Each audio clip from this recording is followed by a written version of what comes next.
Bismillahirrahmanirrahim. Assalamualaikum warahmatullahi wabarakatuh.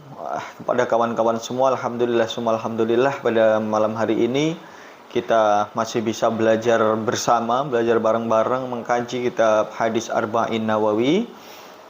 Yang pada pertemuan kemarin kita mempelajari tentang Al-Hadisur Rabi', tentang awal atau asal kejadian manusia.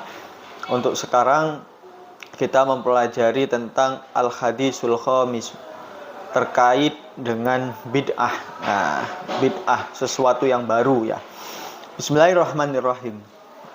Saya bacakan Al-Hadisul Khamis, hadis yang ke-5. An Ummil Mukminin Ummi Abdillah Aisyah radhiyallahu anha qalat. Hadis ini dari Ummil Mukminin, ibunya Abdullah, Aisyah radhiyallahu anha. Ia berkata, qalat, Sayyidah Aisyah berkata, qala Rasulullah sallallahu alaihi wasallam, bahwa Rasulullah sallallahu alaihi wasallam bersabda, man ahdatsa fi amrina hadza ma laysa minhu fahuwa raddun. Barang siapa yang mengada-ngada, man ahdatsa ya, barang siapa yang mengada-ngada sesuatu yang baru dalam urusan agama kami ini dan tidak kami perintahkan, fahuwa raddun, maka dia itu tertolak. Hadis riwayat Bukhari dan Muslim. Barang siapa yang mengada-ngada sesuatu yang baru dalam urusan agama dan tidak kami perintahkan, kata Rasulullah, maka dia itu tertolak. Amalannya itu tertolak. Itu riwayat dari Imam Bukhari dan Muslim. Wa fi riwayatin lil muslimin,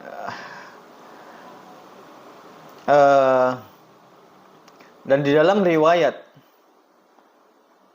Imam Muslim, man amila amalan, barang siapa yang mengerjakan sesuatu pekerjaan, laisa alaihi amruna, yang tidak ada, laisa alaihi amruna, yang tidak ada perintahnya, fahuwa raddun, maka amal itu ditolak. Ada jelas? Dan ada makna lain, barang siapa yang mengerjakan sesuatu pekerjaan yang tidak cocok dengan syara atau perintah daripada agama, ada keterangan lain, maka hal itu tertolak. Jadi pada intinya, terkait dengan keterangan tentang bid'ah ini, Al-Hadisul Khamis adalah sesuatu yang baru yang tidak diperintahkan dari syariat, yang tidak ada dari syariat pertama, maka amalan itu tertolak. Sebenarnya bid'ah itu kan dalam bahasa enaknya kita bicara, bid'ah itu mengada-ngada, membuat hal-hal yang baru. Makanya bahasa man ahdatsa, membuat sesuatu yang baru.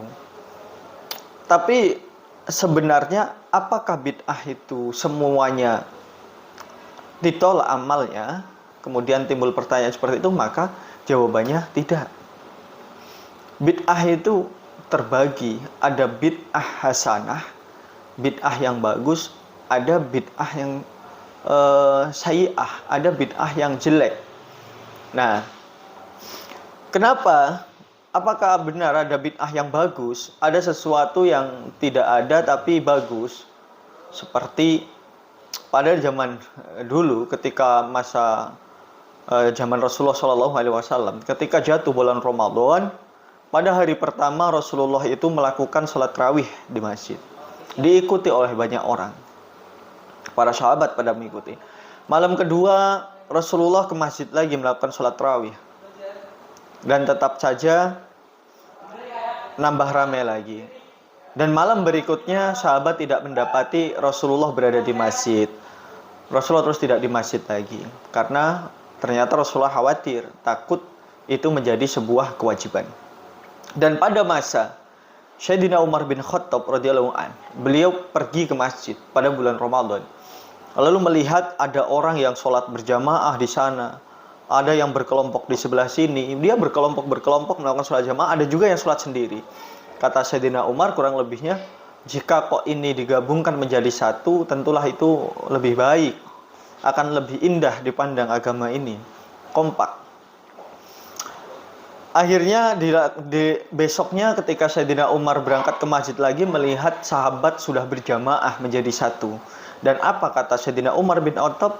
Nikmatil bid'atu hadihi. Ya, nikmatnya bid'ah ya ini.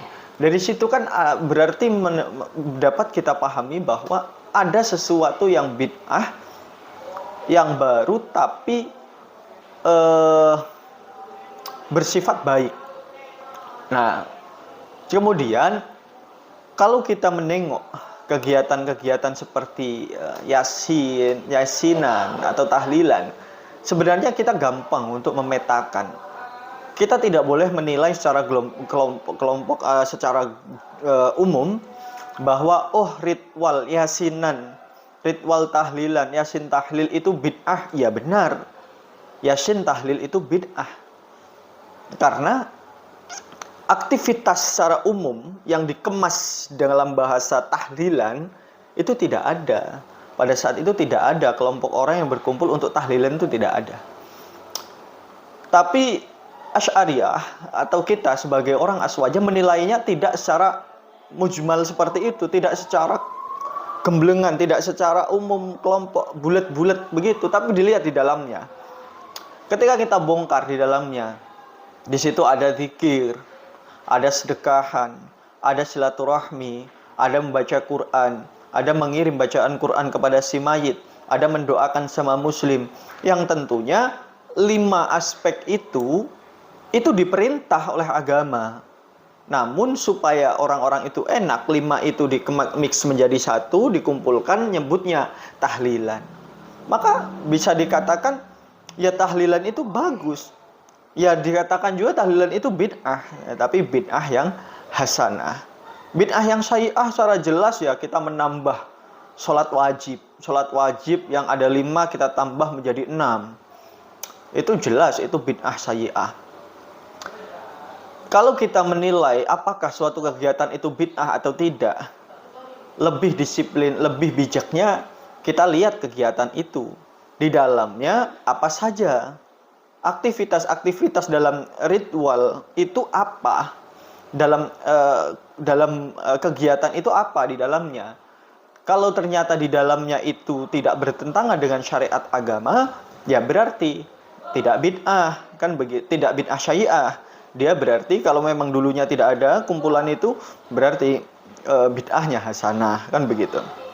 Karena memang ulama ya asyawadul a'dam, ya ulama yang kelompok besar, ulama para mujtahid memang sudah sepakat bahwa bid'ah itu ada bid'ah hasanah, ada bid'ah syai'ah. Ada bid'ah yang bagus, yang ketika dilakukan di dalamnya itu mempunyai banyak kebaikan. Ada bid'ah yang syai'ah. Mungkin itu saja pertemuan malam hari ini. Ada salah saya mohon maaf. Akhirul kalam, ihdinas syiratal mustaqim. Wallahul muwaffiq ila aqwamit thoriq. Wassalamualaikum warahmatullahi wabarakatuh.